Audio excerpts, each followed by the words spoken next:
Good afternoon, graduate architects. My name is Monica Ahairwebyona, your current graduate representative, 23rd Council.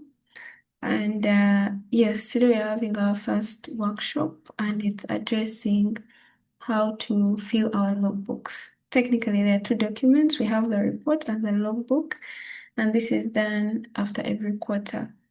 We have 4 quarters, which encompass 6 months. So this is across a period of 2 years, and that's why each 6 months adds up to 1 quarter.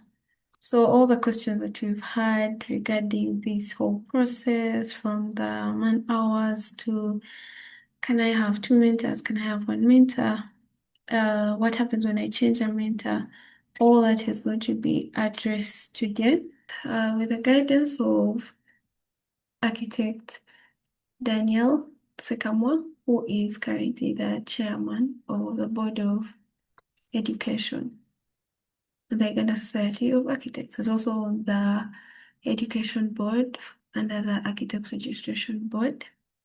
And yes, so welcome. I'd like to thank Monica for organizing this and hosting me. I pray that it's the beginning of a very good and prosperous journey. We are going to have several of these, especially in the coming year, to keep the communication lines open and active and serve you much, much, much better to the best of our ability. So whenever we call on you, please make sure you spare some time and listen in and share experiences, forge solutions, and get better together.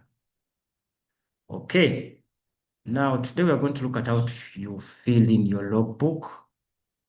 Like the flyer said, I'm going to take you through all the key requirements you're supposed to take note of. And we shall be, the reference of this presentation is partly the compendium document, that is the East African compendium, but also part of it is from the ARB/USA Examination Guidelines 2022. So it's not my own invention or knowledge, it's an inspiration from those two books. And partly, one of the references, of course, the experience of reviewing quarterly logbooks for the past 2 years, and also having gone through the same process. Okay, so I'm giving you facts and not just opinions here. Okay, so let me see if this presentation will move. Perfect. I hope it's moving. Monica, please confirm.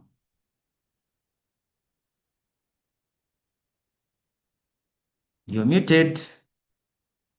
Yes, it is. It's moving. Perfect. Okay, so I just want to just give us an overview of what the registration roadmap looks like. I broke it down here into 21 stages just to orient ourselves on where exactly we are. Okay, so there are so many stages to allow you locate yourself and know where you are and identify what your next stage is. Okay, pre-qualification stage 1 is simply obtaining the academic qualifications. You don't be confused by the pre-qualification system. It's simply obtaining academic qualifications that enable you to apply for graduate membership. So that is pre-qualification stage 1, mainly for those that are at university or are completing their 5th year projects and the like. But I know most of you are familiar with stage 2 and all the other stages. The rest of the terminologies are very straightforward. Okay, so, and I am sure the majority of us are on stage 2. And as you can see, you have almost 20 steps ahead of you that you're supposed to go through. Okay, so we are going to look at what you're supposed to do at stage 3. Okay, you're at stage 2, but we're going to look at your next stage, which is stage 3. And then the rest, if I do a good job today, I believe Monica can invite me, and then we shall go through any other stages that are of interest. But today I want to basically just look at stage 3, what you need to do, what you need to take note of, and the like.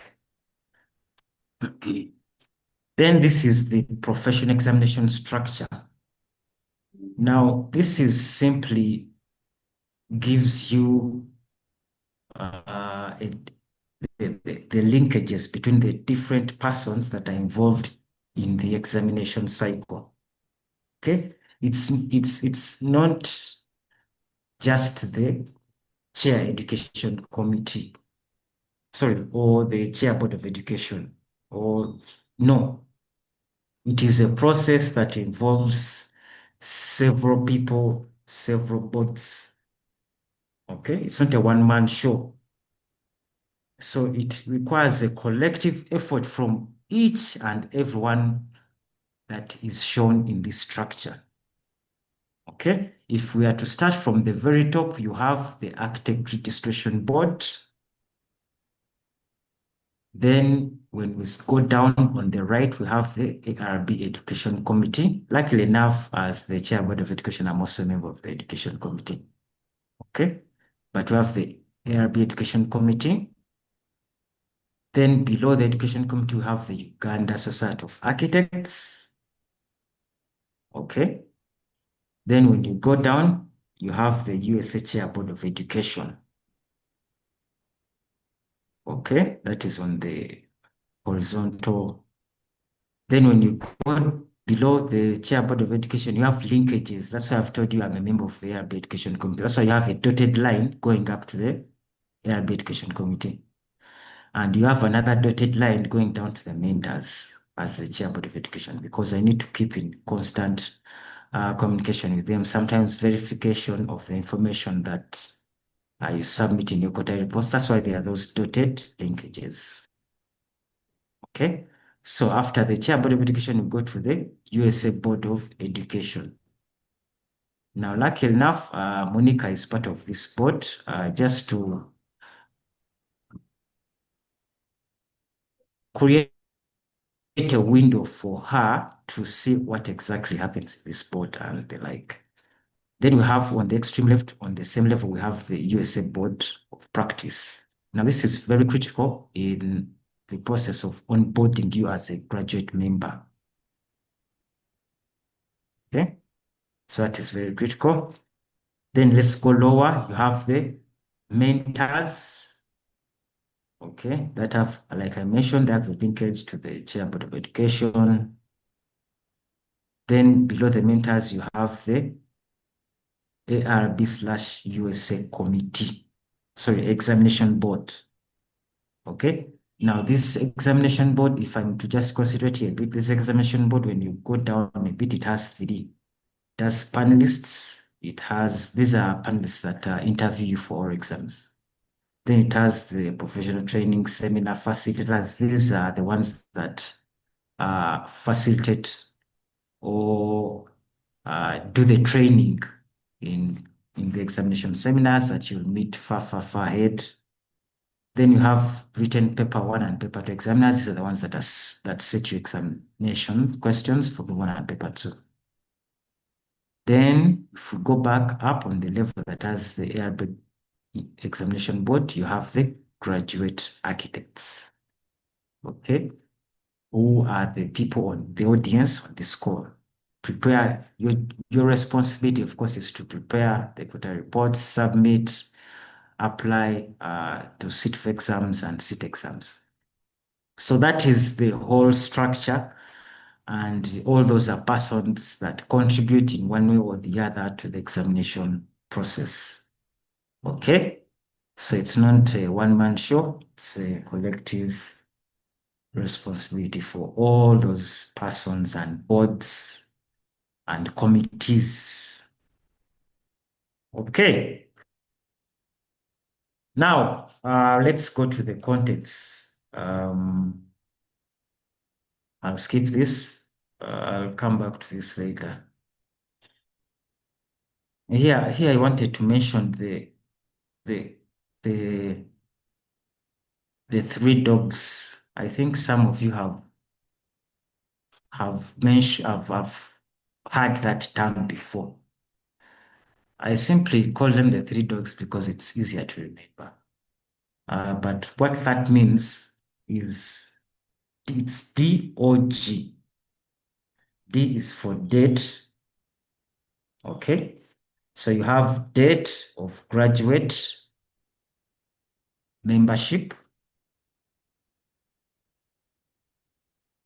Now, date of graduate membership is the date that you see on the letter on your left. Okay. Or on the graduate membership certificate that you see on your right. These are the documents you get when you become a graduate member. So the first doc is date of graduate membership. Okay. Now, why is this important? Is because when you submit later on to sit exams, according to the current guidelines that we use, you are supposed to have at least 2 years from that date. Okay, so the first verification that the prequalification team does is simply look at your later. For example, the one, if we were to use the example we have on the screen, it has September 2016. So the assumption is that you're eligible to sit exams in September plus 2 years, that is 2018. So that is the first verification that is made. That's why this is important. Okay, now let's go to the second doc. Date of graduate certificate. Unfortunately, I don't think I have the certificate anyway. Let me see. No. Okay. Please confirm that you can still see my screen. Yes, please. Monica? Yes. Okay. So now let's go back to the second doc, that is date of graduate certification. Now this is the graduate certificate that you receive from university. Okay, it also has a date. Okay, so here we're looking at the dates of interest that you need to always keep note of. So we've understood the date of graduate membership. Now there's date of graduate certificate. Now this is the date on your graduation certificate. What date does it have? Is it 2020? Is it 2023? Why is it important? Is because when ARB, I think you've heard of what they call window of grace. When ARB approves a window of grace, it means that they will consider the period from your date of graduate certificate. Okay, whereas the letter considers the date from your graduate membership. Once the window of grace is approved, they extend that period to the date of your graduate certificate. Okay, so what that simply means that even if you became a member today, you can still sit exams next year, because under that special consideration, they will consider all the period from when you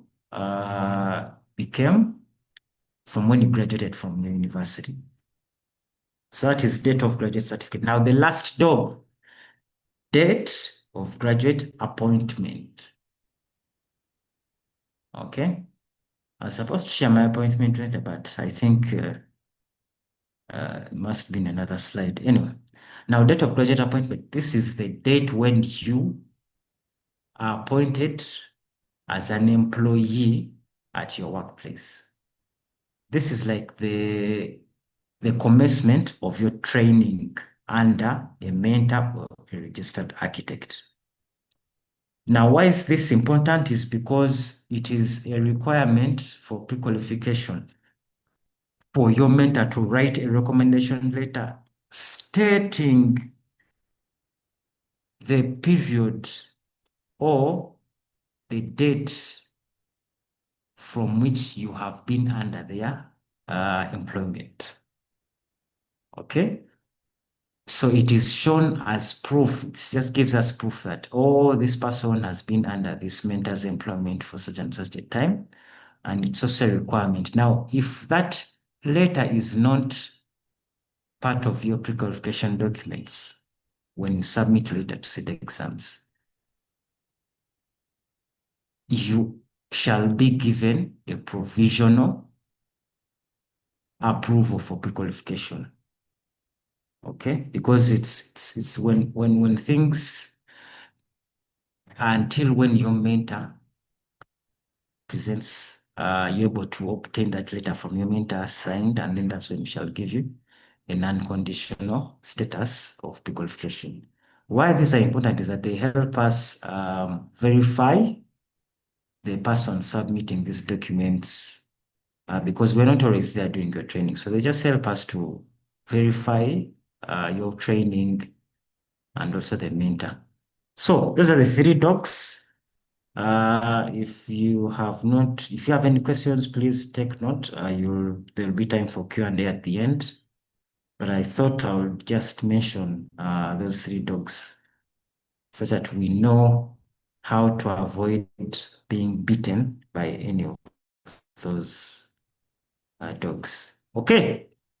Now let's go into the topic of today, which is the quota reports.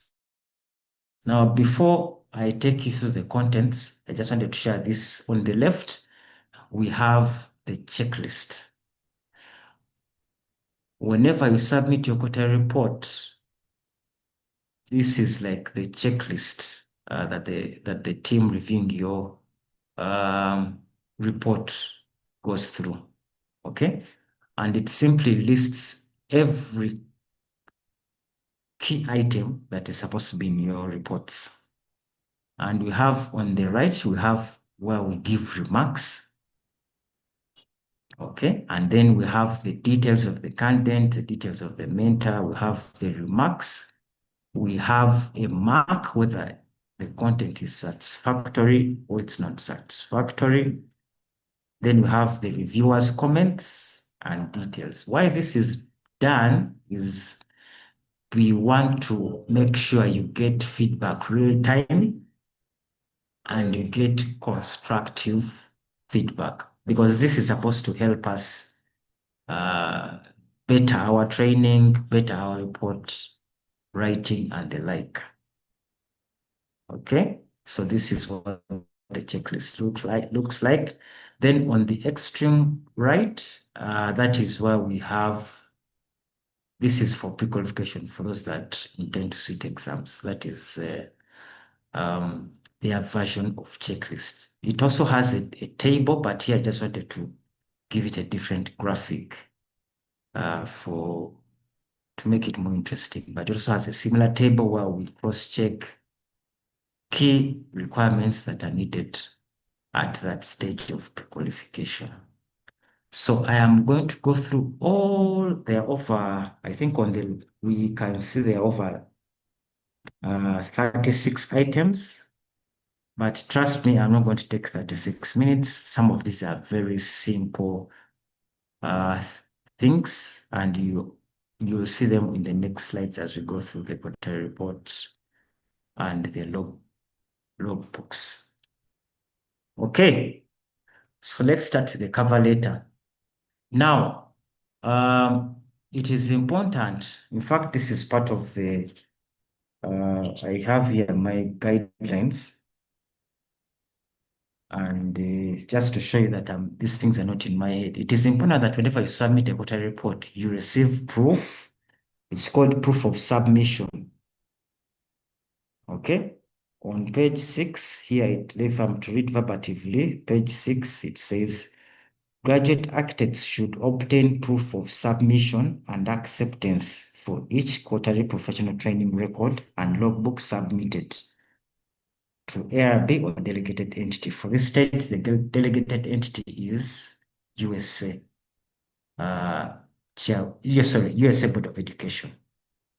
So on the left is what you have cover letter, which also serves as proof of submission. Why? Because you can see the secretariat stamped that they had received those documents. Okay. So later on, when you're submitting your pre-qualification reports, you simply submit this as proof that you submitted the quota report.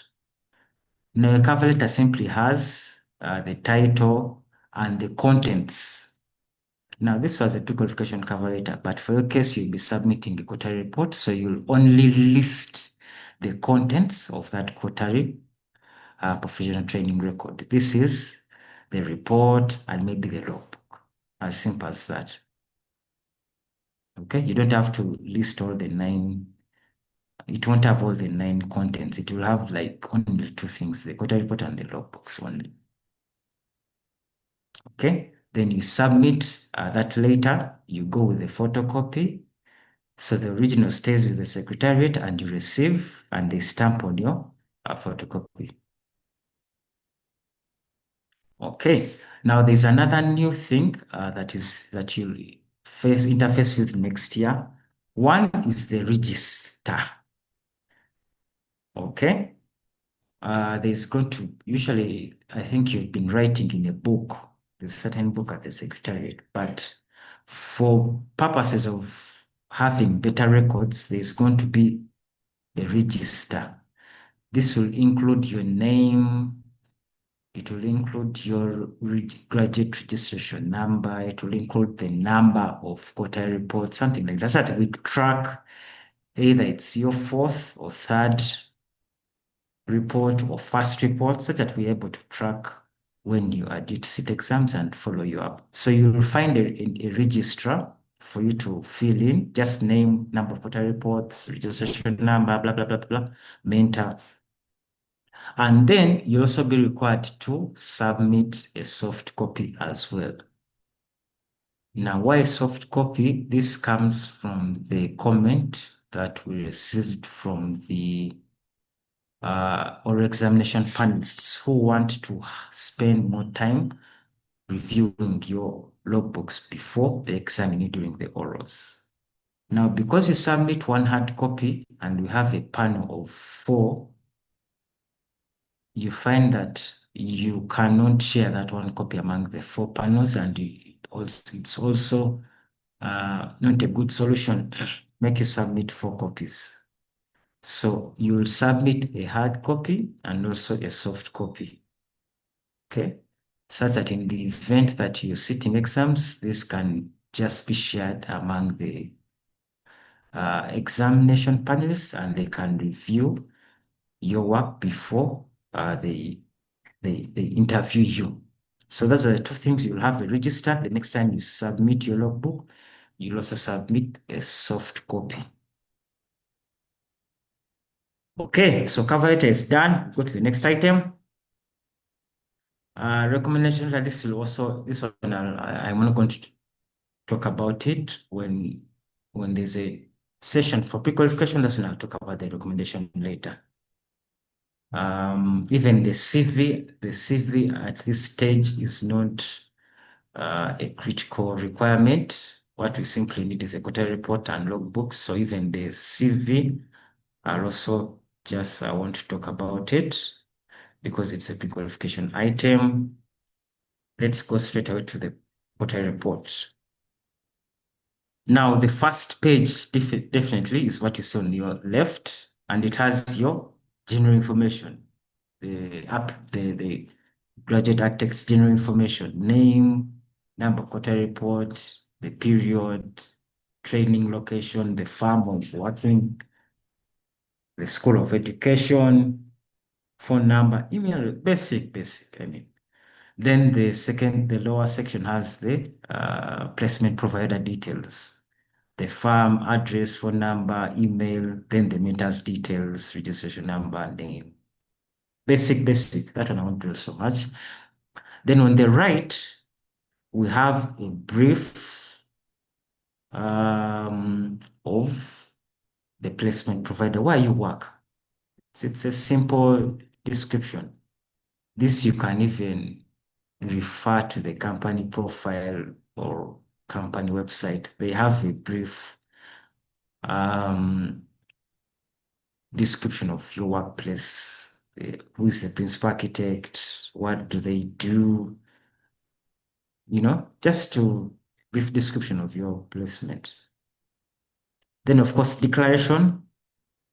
This is definitely just to confirm that what you're filling in is a true record. Okay, so it's a simple declaration. You sign, and there's a date. Okay, so I think this is straightforward. There's not much. The declaration, that one is standard.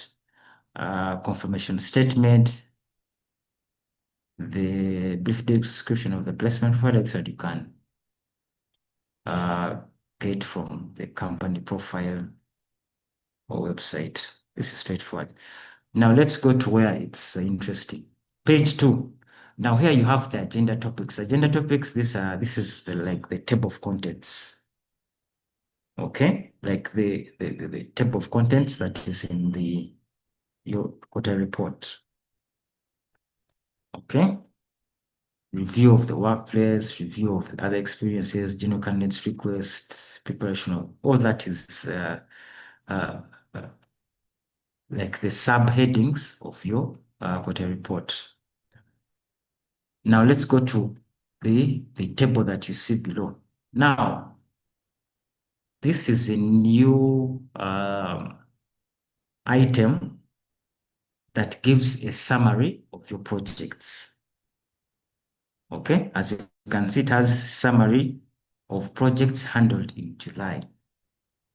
If you're submitting a quarter report of the last half of the year, that is July to December 2025, this table that you see on your bottom left screen gives you the summary of the projects that you handled.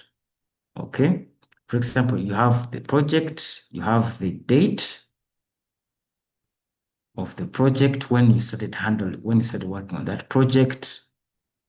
Then it has the work stages covered, whether it was design or it's pre-design or it's construction or it's defects liability period. So that is what the table gives a summary of the projects that you've worked on. If I just look at this table on your left, I'll immediately know, one, the projects that you have handled in that quarter, and two, the stages that you've covered. Okay, so that's why it's very important to have the table on your left bottom corner. Now let's go to the breakdown of this time. Work stages covered during the training period.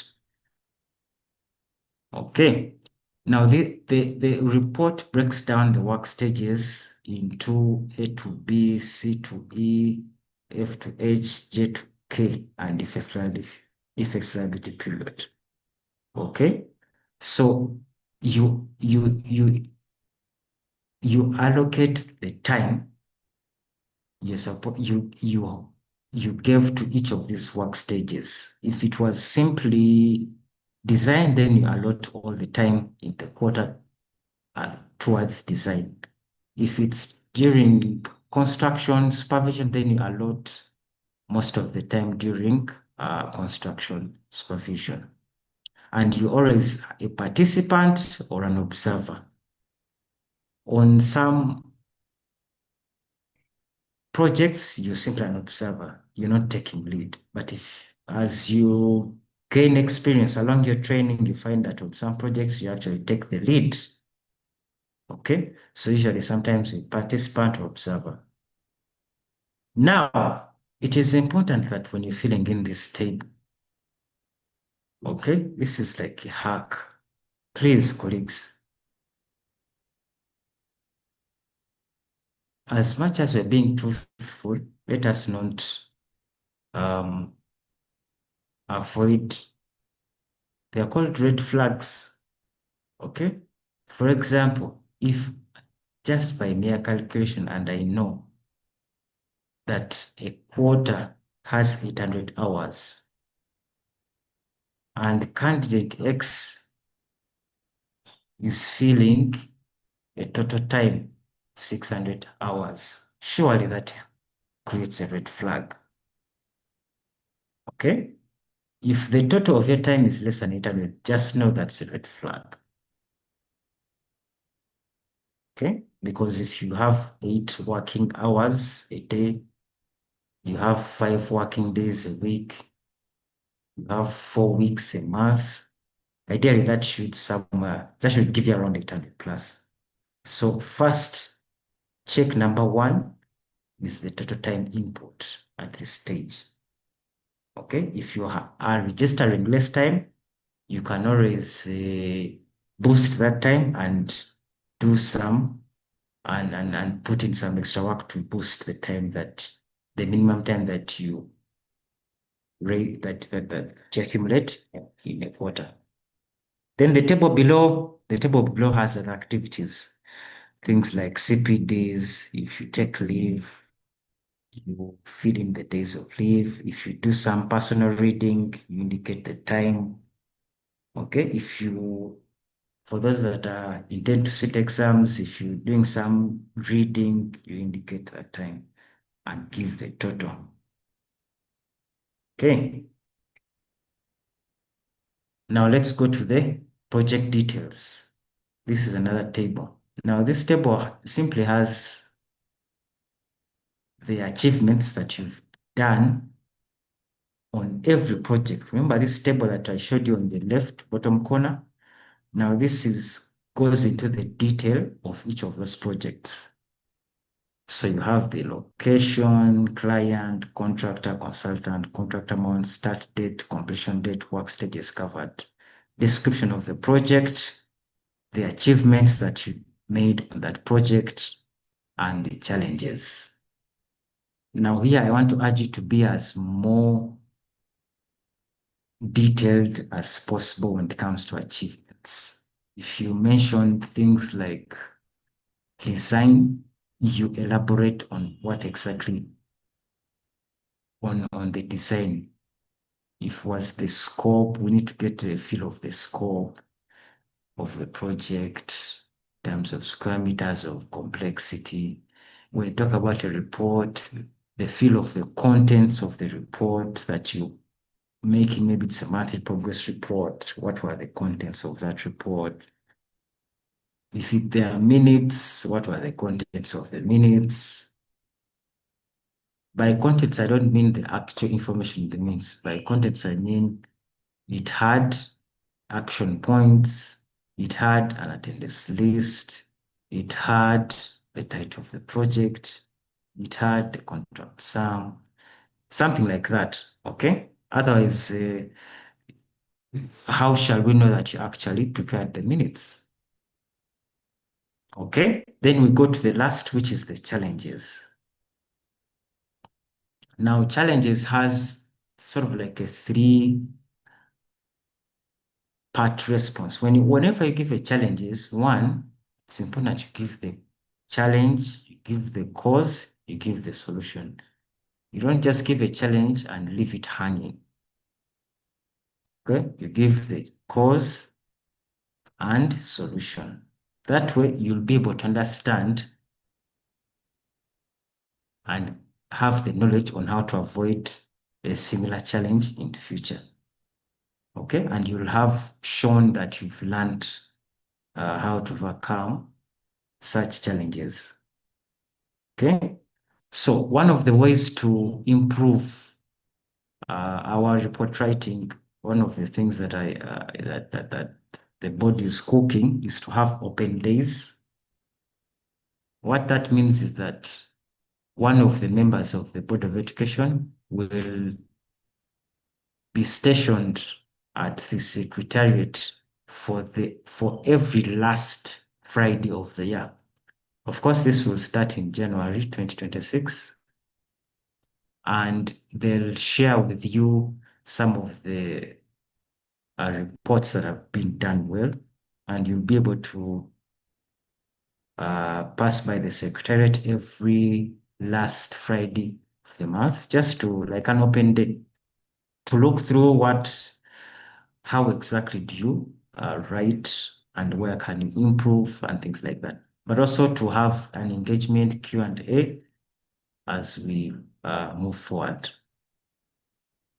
Okay, then on the right, we have, after that table, on the right, we have the CPD events attended. You list in great detail the CPDs that attended. Now, this is not limited to CPDs. We've also had events like the AGMs, we've had the symposiums, we've also had Twitter spaces. I think that day we had local works webinar. So all those events that are industry related, you will list in great detail to convince the reviewer that you actually attended. You have the date, the topic, the facilitators, the venue in great detail in that quarter. Okay, so then we go to the other page that has the preparation for the next quarter. This is basically you list what you intend to do in the next quarter. Of course, attending CPDs, maybe get exposure in activities that you were unable to get exposed to in the previous quarter, and maybe carry out more strategy. This is also basically the same information that you'll have over and over in quarterly reports, as long as you indicate the topics that you didn't cover in that period that you wish to cover in the next period, and also attend more USA events. Then the last is the comments. This is now very, very important. Okay, if your quarter report does not have comments from your mentor, stamp and signature, it will be considered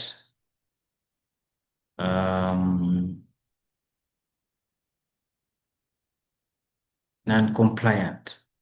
Okay, that means you'll be contacted to retrieve it,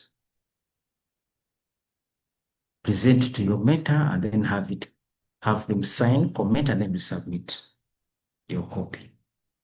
Every copy that you submit has to be signed and served by your mentor. And this shows a training record of 6 months. Okay, so you have one report showing having a training record of 6 months. Okay, but this comment section, okay, comes at the end of the report. Okay, so that means one report has one comment section. One quarter report has one comment section. Unless if you had maybe 2 mentors, that means, each will have to sign a quarter report of that quarter where you are training under that mentor. But at least the 6 months should have one mentor who signs on that section. Okay, this is also part of the CPD report. This comes at prequalification, so I will also not dwell so much on this. Now let's go to the part 2 of your report. Part 1 is the quarter report. Part 2 are the logbooks. Okay. Now maybe just to emphasize that part 1 has a training record of 6 months. Okay. Part 2, which is the logbooks, shows a training record of 1 month. That means if we are submitting quarterly report of July to December 2025, okay, of that period, I would expect one quarterly report, but when it comes to the logbooks, I'd expect 6 logbooks. Why? 1 for each month. The idea behind is that this is supposed to be filled in during your training. Okay? So for example, that's the assumption, is that once you are real time, it's supposed to be filled in real time. For example, every end of month, you fill in the logbooks, okay? And then at the end, you transfer to the quarter report as one report. So that's the idea behind. But of course, I know most of us on this call are overwhelmed with the tasks and assignments, and I know that most of you fill in these things at the end of the quarter. Okay, but nevertheless, you're supposed to have for each month. Okay, now let's go into the contents. What do they have? At the top, of course, you have the name, employer details, you have the training period details, you have, of course, your participant and observer. That's general information.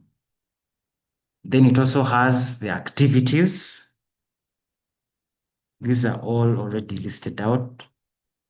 Then it has the description, the duration, and then, of course, the other persons you collaborate with.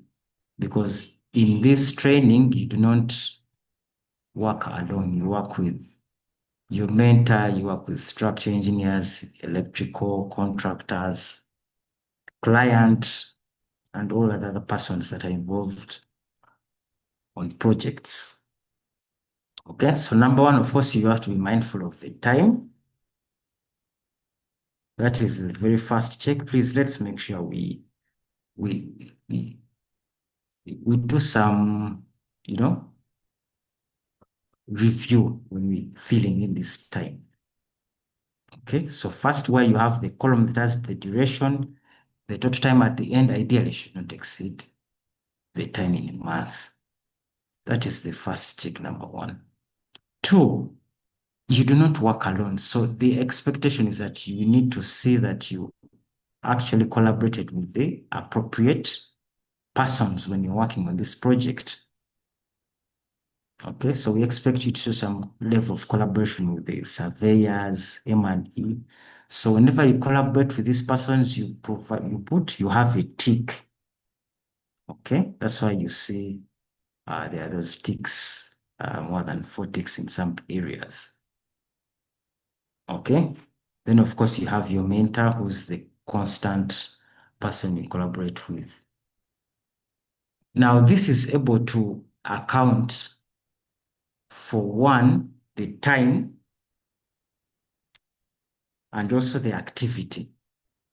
Okay, it's like a breakdown. For those of you that have been on projects that have timesheets that are used when determining the professional fees.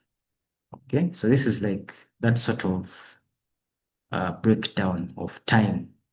So we're able to see whether what you've actually filled in is consistent with your time inputs in these logbooks. Okay, but this is per month, not per 6 months.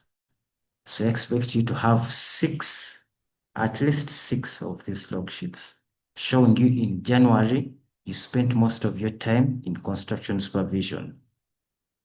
Okay, and this is the time, and these are the people you collaborated with.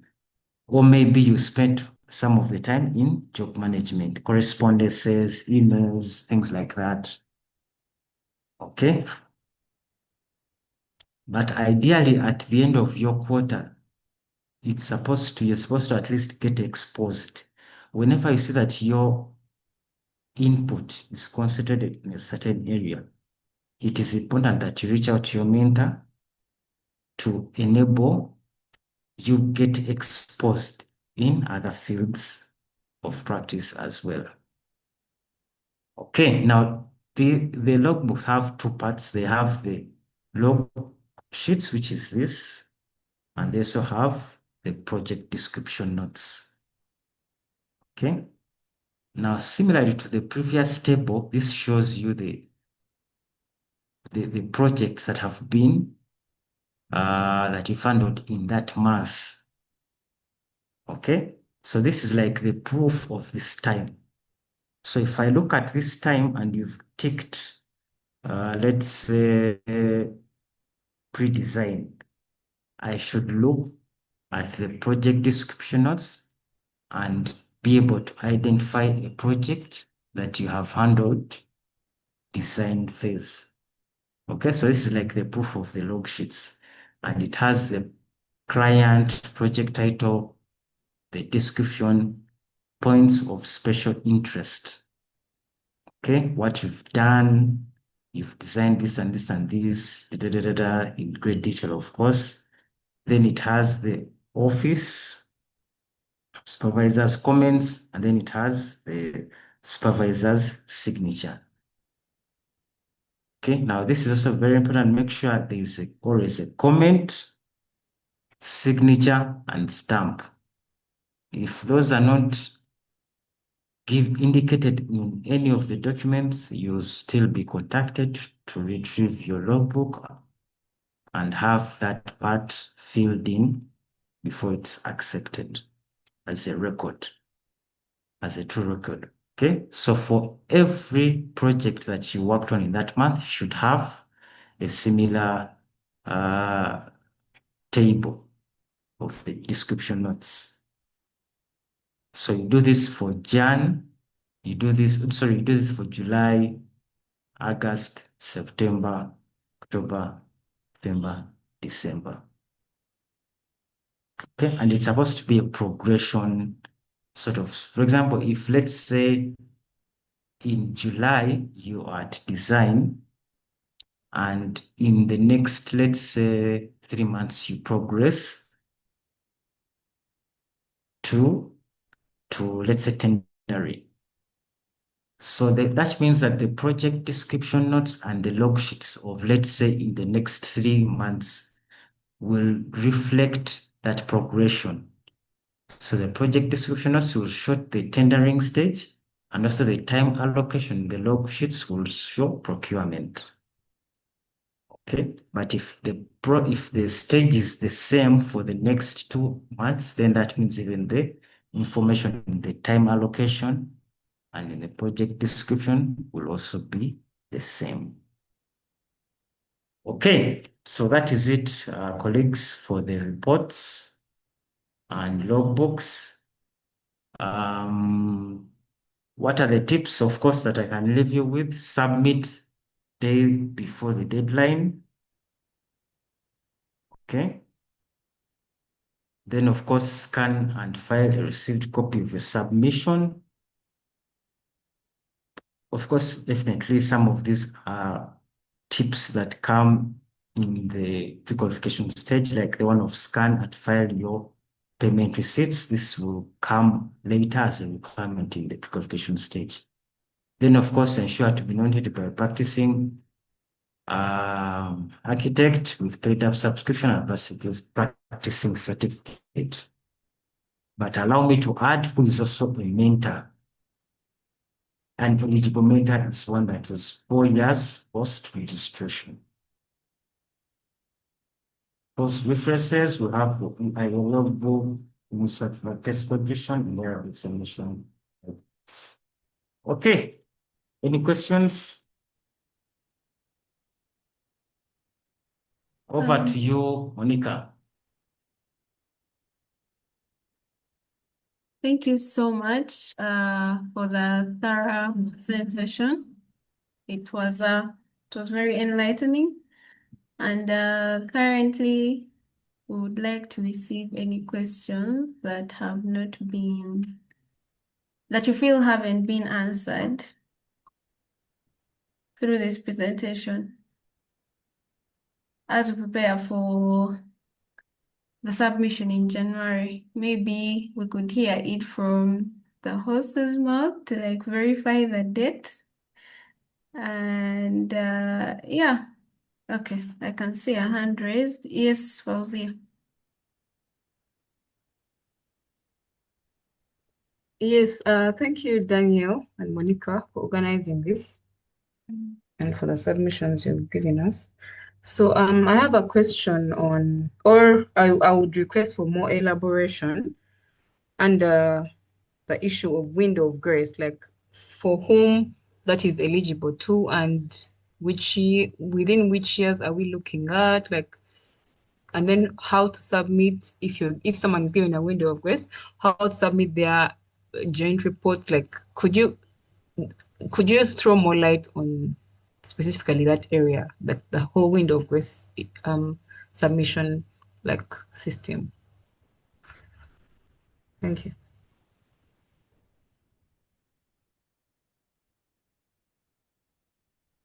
Yes, Mr. Dan. Okay. Mm. Okay, so let me just look at, just wanted to share something straight away. Okay, before I answer that, let me just give you where it comes from. In the pre-qualification exercise stage 2, that is page 8, mm, one of the requirements is paid up membership dues for graduate membership for a period not less than 2 years. What that means is that for any applicant that does not show proof of having paid up membership of minimum 2 years, you will not have met this requirement and therefore will not be pre-qualified. When it comes to the window of grace, ideally it's meant to cure this requirement. Okay? So it extends the period that is considered from just membership period, but from the date it can be you graduated from university. Now, how is it acquired? Now, this is in writing. Prior to this Zoom call, I was guided by the chair education committee RB, because I sit on that board as well, to sort of do a preliminary call for expression of interest to sit for midterm exams. Midterm is in March, April next year. Okay. Now, when you receive positive record of candidates interested to sit, then you present these candidates to the ARB, and it's at the discretion of the ARB that they accept the provision of window of grace. Okay, especially if you put up a very good case and present the number of candidates that have shown interest, it is ideally automatic that because of the numbers that have shown interest, they'll approve and we have it considered. But because it's at their discretion, but where they deem it unnecessary, then they'll definitely not approve. Okay, so it's basically the discussion where because of this guideline, that requirement that I read for you. Okay, now if it's approved, there are conditions that are set. Of course, these conditions are communicated to you. There's a special list of requirements that is given, which is also shared to you. But they are basically the same submission requirements. There's nothing that is out of this world that is usually put forward. Okay. So once that is done, then I'll definitely also have to share it with you so that you're able to comply. So that is how it works. Okay. And maybe just because I already talked about the preliminary registration, there's going to be a link as well. They are going to be, that is for to apply for the midterm sitting. That is, I think it will be April, May next year. Okay. So if you are interested, please look out for that link, register, and help us apply and get that midterm sitting of next year, April. That is April, May. Okay. Then, of course, I'll also make sure that I put forward that special request to waive or create a pathway for candidates that do not have the graduate membership period, but to allow ARB consider their training period. That is from the date of graduation. Over to you, Monica. I hope I've answered the question. I hope it was answered, Fauzia. Okay, thank you. We have 2 hands raised and some questions in the chat. I think let's take Julius, then Kim, and then I'll read out the ones in the chat. Thank you. Yes, thank you very much, Monica and Daniel.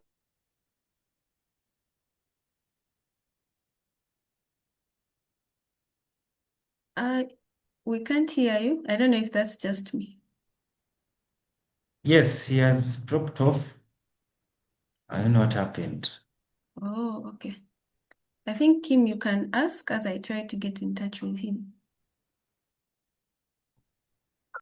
Right, thank you so much for the presentation, Daniel and Monique for putting this up. My question is, Daniel, you mentioned that if you are reporting in one line, for example, if you are doing construction supervision and you're reporting in that, you talk to your mentor to probably post you somewhere else. My question is, what if you've just been posted to see the project through to hand over, and that's what you've been sort of assigned? How do you go about that? And in terms of reporting, whereby you're saying you need to sort of cover other areas, yet the period within which you've been assigned a certain task is within that construction period of that particular project. Thank you.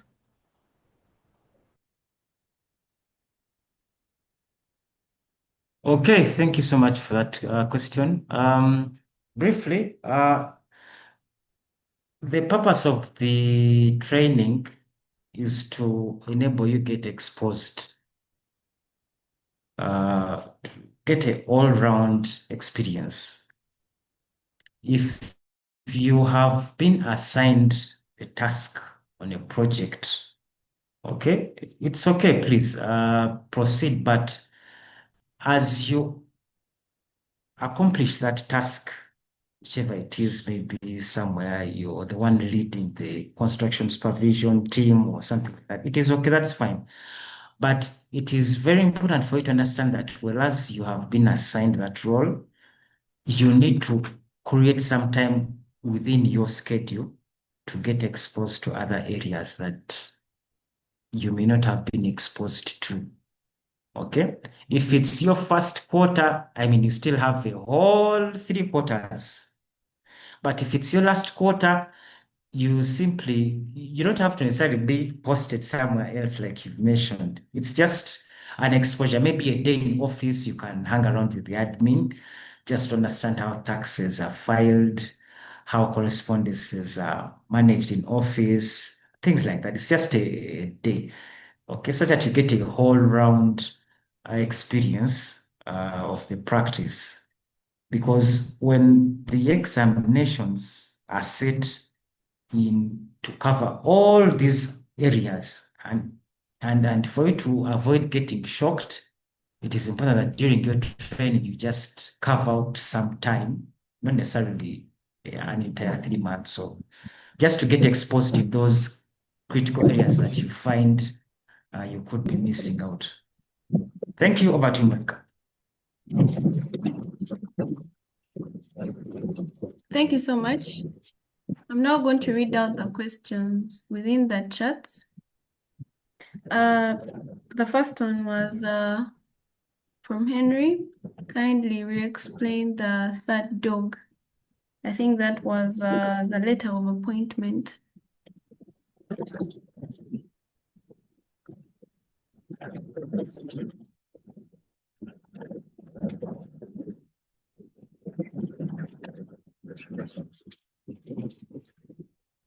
Yes, the third dog is date of graduate appointment. This is when you get employed.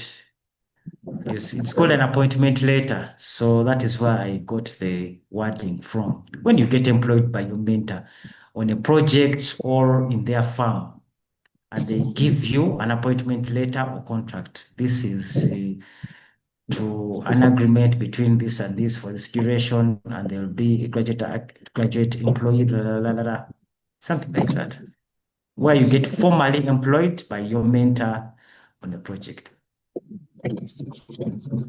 That's the third dog. Okay. Thank you so much. The next question is it possible to have a mentor from outside of Uganda?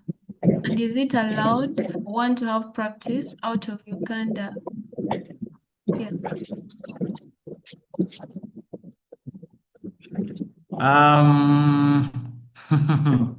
That's a good one. If,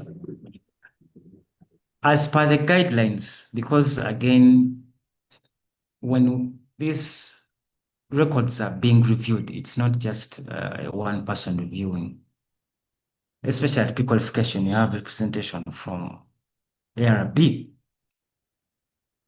and they usually maintain the standard that is in the compendiums and the ARB guidelines. Now, unfortunately, when you have a mentor outside the country, they have to be within the East African countries, because those are the countries that we've signed the MRA agreement. Okay, if it's outside the East African countries, unfortunately, it may work against you. Okay, so I'd recommend that you get a mentor within the East African countries: Kenya, Tanzania, Uganda. What other country has signed? Is it Rwanda, I think? And avoid mentors that are practicing outside the East African countries. Okay, because of that provision in the compendium. Yes. Even when it comes to the experience should be ideally from Uganda. Okay, because you want to receive a practicing, ideally all this is to enable you apply, get registered, and get practicing license, which is from Uganda. I think in the compendium, I don't know exactly where, it says that whereas you have received, when you receive experience outside the country, even when you bring that experience here, you will have to spend, I think, two years to get the practical experience in the country of registration.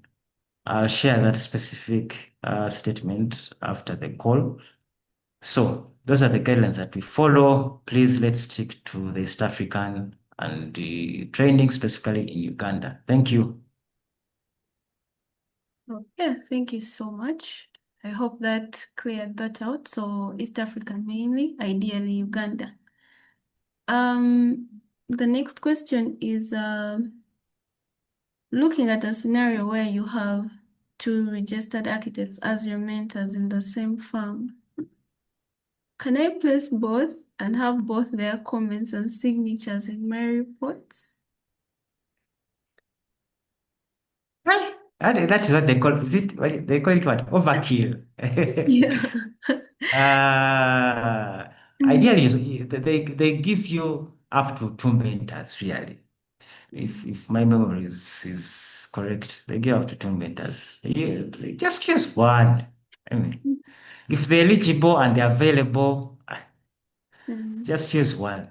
If in case they're not available, at the point where you need them to sign, then you can engage the other one to sign for you. But as you've seen, the documents, the quarter reports all have provision for just one name. The other one can be engaged in case you need someone to sign for you and stamp for you and they're not available. For example, there's a situation where a candidate's mentor had actually had a work trip, and they had to engage someone else to to stand in for them and sign for their report. So in such situations, you can definitely engage the second mentor. But ideally, let's keep it one on the report. Let's let one sign and stamp for you. Okay, thank you so much. The next question is, okay, thank you. I'm requesting for any advice on how to fill my logbook and write my report if I've been working with a contractor during the previous quarter. That's from Maria Esther.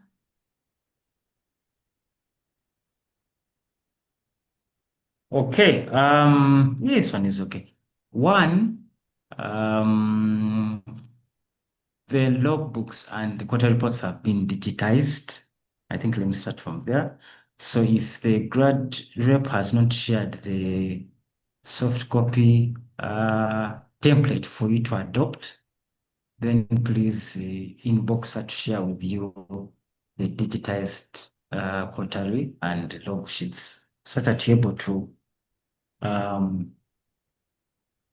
duplicate the copies that are required as fast as possible. That's number one. Number two, one, if it has been a construction project, I'm sure there's a consultant somewhere who has been supervising either on the contractor's team or on the client's team. So my first point of reference would be on that consultant. Introduce yourself to them. If they've been an architect, introduce yourself to them.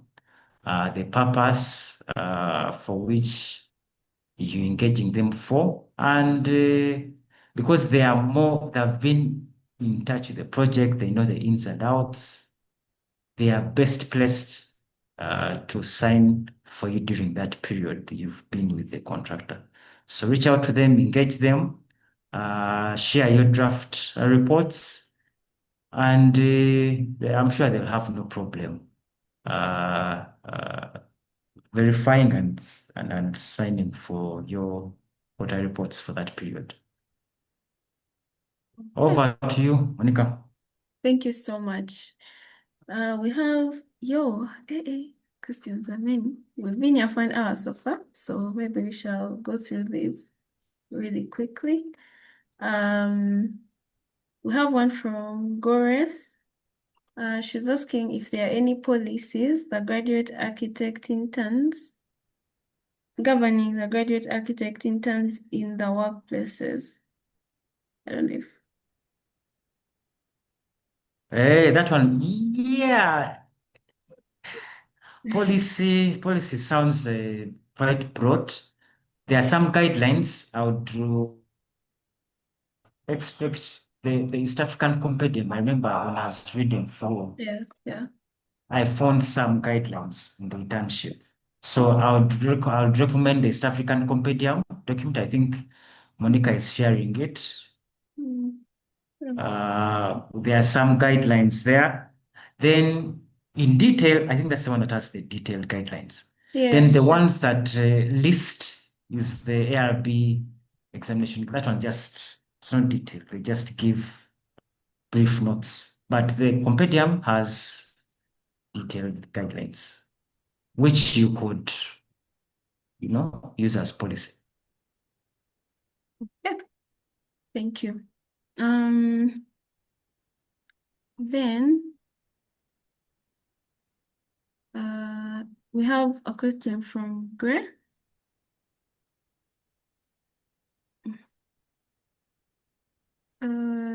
Could I fill in the logbook and projects if I participated before I became a member? Absolutely. Please fill in that information. I think part of us only fortunate that I became a graduate member immediately, maybe like 3 months into my training. That's when I became a graduate member. For now, please, the moment you receive your graduation certificate, fill in all that information. Okay? Fill in that information in the logbook. Because you trained and you have a record and you are training under a mentor who is eligible. So please, from the date you became a graduate architect, the date of your graduate certificate, please fill in that record. Some projects come once in a while. So please fill in that record. It will add weight to your training record. Okay, thank you. So I think how does one handle feedback or critiques from the reports? I think there is also someone who had asked me on when they will receive feedback because they are going to submit the next quarter and they don't have correct like feedback from the previous submission. So maybe that could be a 2-in-1. Yes. Yeah, that one. There's backlog, of course. But what I can assure you, because now we have the sort of like a checklist, I think I'd shared it at the beginning. Yeah. The challenge is compiling because you're so many and sometimes the board is overwhelmed. We only 5 people and we only have to review almost 60 reports. So sometimes it's just get overwhelmed in preparing the feedback and then presenting it to the secretariat to then send to you. So what we are doing is try to avoid the additional administrative processes. So we simply have your form, write directly to that form and then share with you the form. I think that is more straightforward. And you'll be getting your feedback much quicker. Okay? Yeah.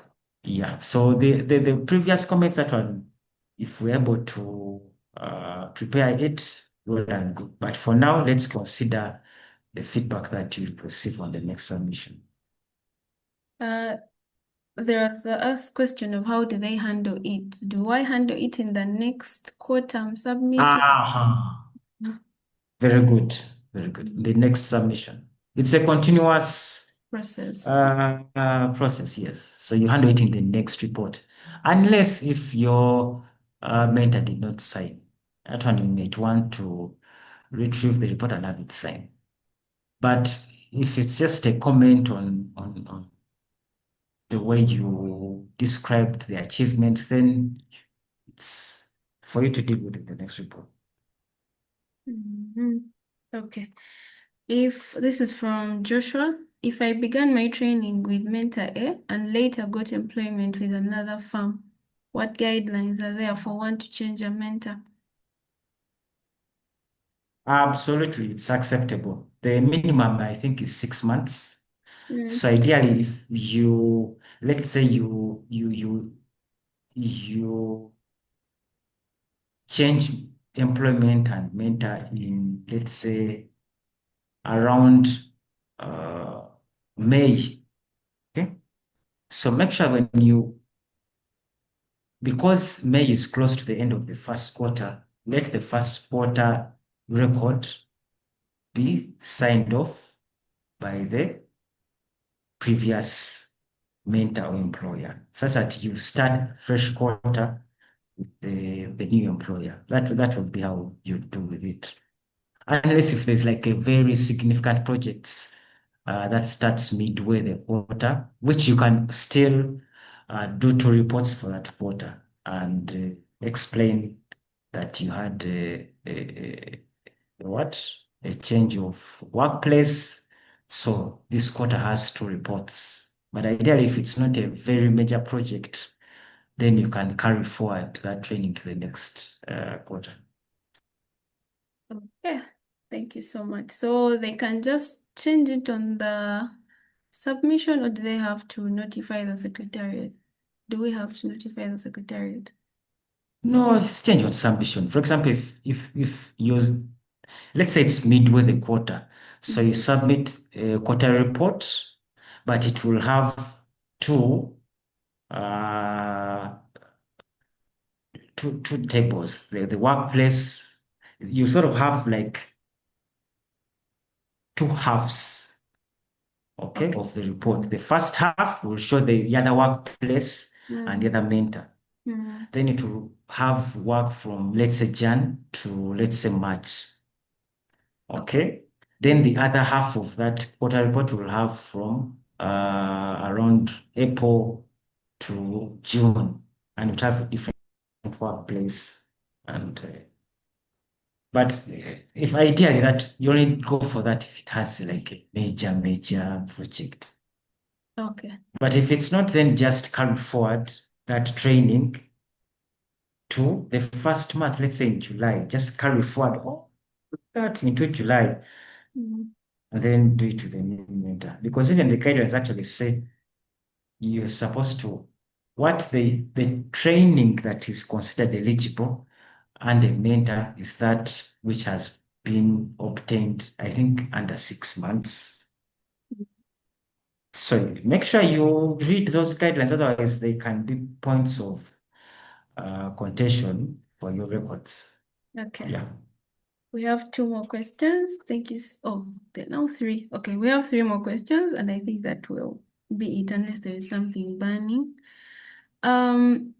This is from Wanok. I need guidance on how to treat the training gap in my report. For instance, if I get 12 months study leave just after submitting the first quarter.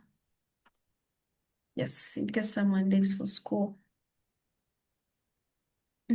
Wow. That's a difficult one. The training is supposed to be, there's a word they use, consecutive. Is it consecutive? Consecutive. Yeah, consecutive. I don't know. Consecutive word. Yeah. So that is the word they use. So if you take a whole year to study, actually, when you look at the reports, actually that is counted as training, especially especially if it's related to architecture. Okay, but what they need sometimes is practice. Okay, practical training. In fact, even in the guidelines, they say practical training. Okay. So, and it's supposed to be consecutive. That means you don't do 1 year, then study, then do another year. No, it's supposed to be, consecutive, year after year after year. So that is why I might see a challenge. So if you took 1 year, then took a whole study leave, it is okay, you document, but when you submit your documents for pre-qualification, you need to have at least 2 consecutive years of practical.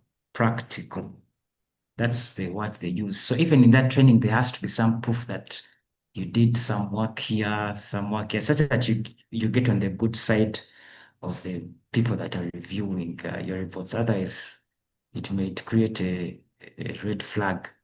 Okay? So consecutive. So if you're intending to sit, at least 2 consecutive years of training.